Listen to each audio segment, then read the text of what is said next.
Hey guys, in today's video, I want to talk to you about selling out, and more importantly, what to do if you don't sell out your NFT project. Now, if you are a one-of-one creator and you've put a number of your pieces online on OpenSea and nothing's happened, or if you are creating, say, a 10,000 or 5,000 piece PFP collection and you're worried that the mint doesn't completely sell out and you look like a failure, this video is going to help you really understand the next steps that you should take, and most importantly, to help you to not panic about this, because there are really positive things that can happen if you do not sell out, and I want to run these past you. Now, I'm going to run through 3 top tips that I've got for you and things to consider, and I'm coming at it as not just an educator, but as a friend for you today, because I see a lot of this stuff in the space and I speak to a lot of people who get really disheartened by it, and my job is not just to give advice, but is to make you feel better about it and to know that you are absolutely not a failure in this space if you don't sell out.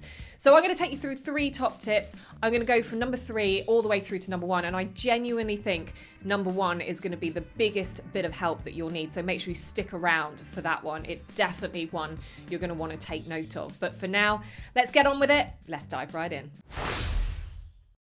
Okay, number 1, you do not sell out. That's the bottom line of it. And you're sitting there and you're biting your nails and you're panicking. My advice to you is to say you are not a failure for not selling out. In the way that the market and the space is right now, unless you are a big project which has got quite a lot of backing, and we're seeing a lot of projects that have got backing from big names, possibly like Gary Vee or people like that behind it, that's kind of giving a big push to those particular projects and helping them sell out. And then you've got other projects which are hype projects which sell out, and then actually ultimately they just plummet because they're actually not doing things very, very well.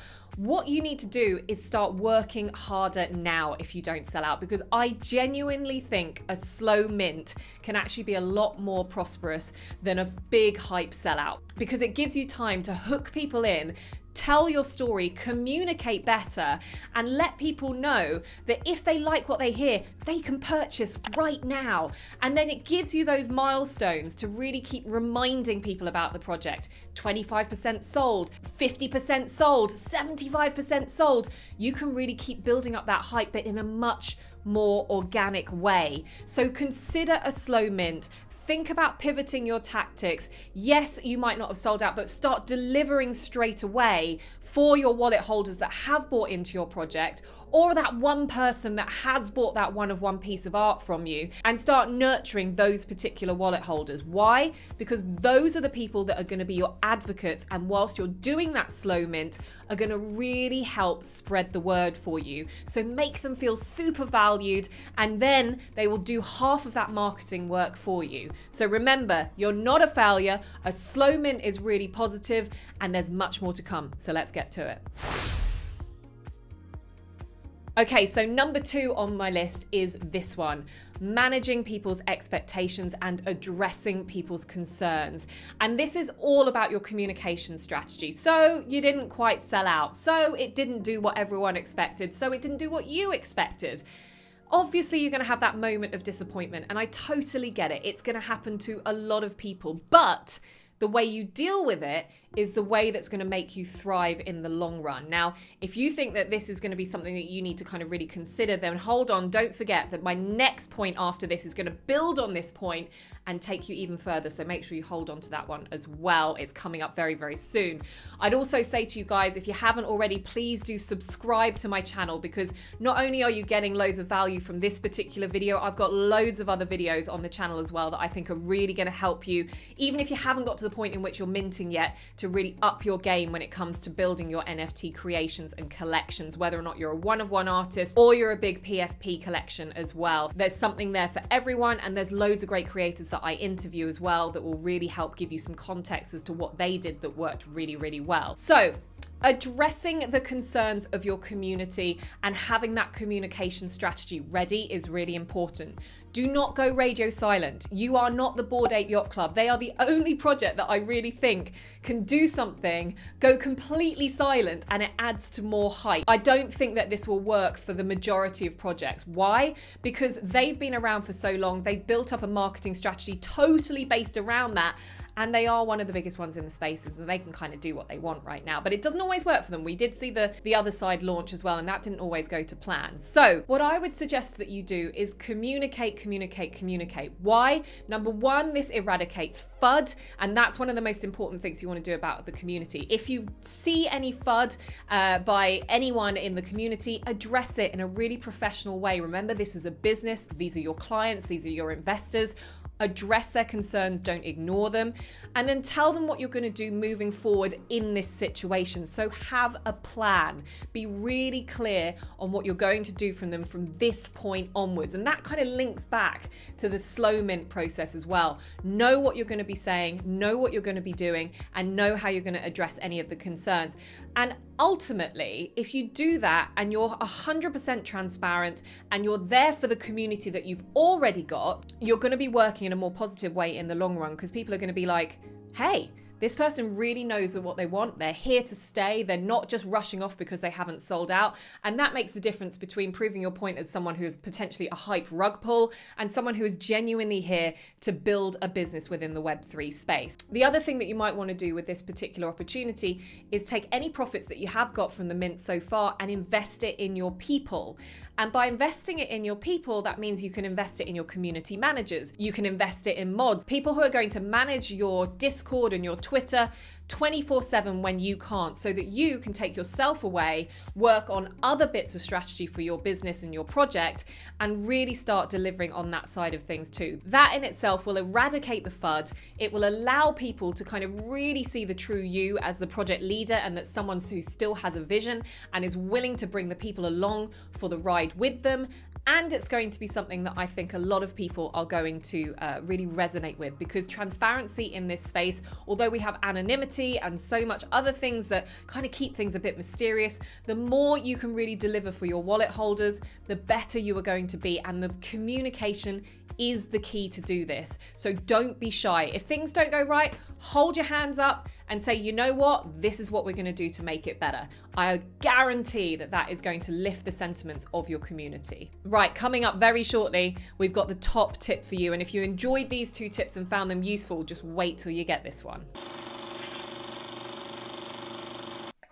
Oh, hello, you've just caught me on another NFT break. Well, whilst I've got you here, I just wanted to let you know that we're really pleased to say that we've partnered with the Tezos ecosystem for this video. Tezos is the blockchain that you can build, play, and collect on, and its ecosystem is home to developers, creators, and innovators from all around the world. It's also super environmentally friendly, with an average energy footprint of just 17 global citizens. Now, knowing that, along with low gas fees and sustainability through innovation, you can rest assured that this is a green, clean blockchain. And don't just take my word for it. Some of the world's biggest brands are building their futures on Tezos, including Ubisoft, the New York Mets, Red Bull Racing, McLaren F1, and even Manchester United. So a huge thanks to the Tezos ecosystem for partnering with us on this video. And if you want to find out more about the Tezos blockchain, then make sure you check out all of the links in our description box below. But for now, let's get back to business. Okay, this is something that I definitely see people not doing. And I think it's such an easy thing to do that is a massively missed trick and something that will really help your project. And that's why it's my number 1 suggestion for you on this video. It is to get feedback from not just your community, but your peers as well, so other projects in the space, and then to start collaborating. A lot of people that I see in this space see that non-mint out as an absolute failure. And so they kind of give up and they don't ask why, and they don't speak to people who have been in the space, who have potentially failed and then picked themselves back up and gone and done a much better job the next time around. And it's that kind of information that will be so valuable to you as a creator, no matter what size creator you are.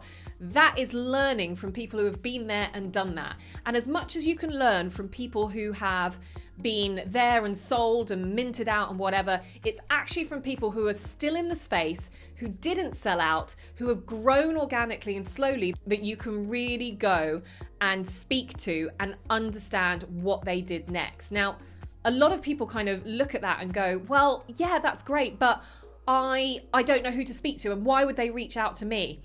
I really think that if you reach out on Twitter or you reach out in Discord to some founders from some mid-sized projects that have been through that same journey with you, not only will they reach out to you, but they'll probably give you a bit of mentoring as well, because everyone kind of wants to help people in this space. We all want our projects to do really, really well, but that doesn't mean we have to silo ourselves to just making sure that you are the one and only that actually does things brilliantly. You've got to do it as a community, and community is key in this space. So reach out to your peers, reach out to those other projects, say, hey, I saw that you went through this same journey. I'm currently going through it now, wondering if I can jump on a Zoom call, or we can have a chat, or we can DM and see if there's anything that I can do to kind of get to where you guys are now. People are so generous. I definitely think that will help. And then the next step is to start collaborating. And this goes all the way back to point one. And point one is where I said, you've got to look at that slow mint and what your next strategy is, and getting other projects to then link up with you and to start promoting your project again with that immediacy for the community to know that they can buy now straight away. It's going to be really, really positive within the space for you. So I hope that really helps. For me, I've seen that happen a few times, and I've seen that that's been working really well for some projects, and that they've come out with flying colors, even though they haven't minted out originally. So I hope those help. 3 simple steps. Try and follow them. See how you get on. Let me know in the comments below, and make sure you subscribe. I'm here for you guys to come up with any tips and tricks to make your NFT projects stronger, better, wiser than they have been, so that you guys get the most out of the Web3 space. And if you're still experimenting with your collections, and I want to point out to the one-of-one creators here, and you're definitely thinking that this is something that you're going to need some help with, why not try minting on the Tezos blockchain? Lower gas fees, more sustainable, and definitely something I would suggest that you check out. So this video is really going to help you with that. If you have any questions, you can DM me on Twitter or here on the comments below. Thanks so much for watching. I'll catch you next time.